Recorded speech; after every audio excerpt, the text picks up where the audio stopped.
Bonjour, mon nom est Michel et bienvenue à la Société des musées des sciences et de la technologie du Canada à Ottawa.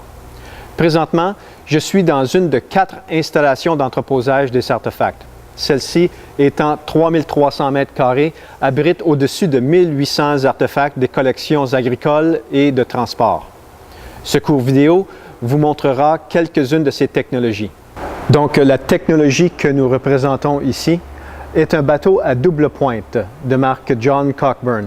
Celui-ci fut utilisé près de Pembroke sur la rivière des Outaouais lors des draves de billes de bois de forêt entre 1900 et 1940. Le bateau à double pointe ou bateau de flottage a joué un rôle de premier plan dans le transport fluvial des billots au 19e siècle et au début du 20e siècle et demeure l'un des symboles les plus évocateurs de l'effort et de l'habileté exigée pour mener les billots au moulin et au marché. Du point de vue technique, ce bateau descend directement des plus anciens modèles d'embarcation connus au Canada qu'on appelait des bateaux.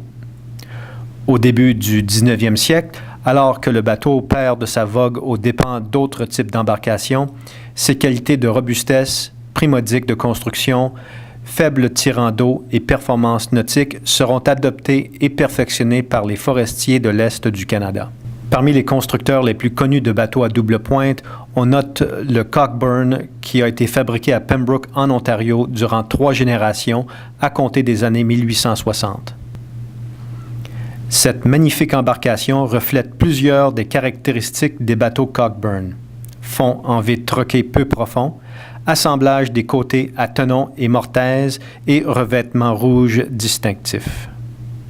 Les célèbres draves de billes de bois de forêt de l'Est du Canada, immortalisées en chanson et captées ici dans ce tableau du peintre canadien Tom Thomson, sont un aspect important du patrimoine culturel canadien.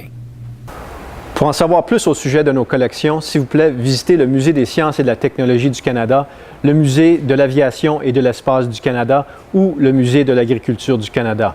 Ou tout simplement, visitez-nous sur un de nos sites Web.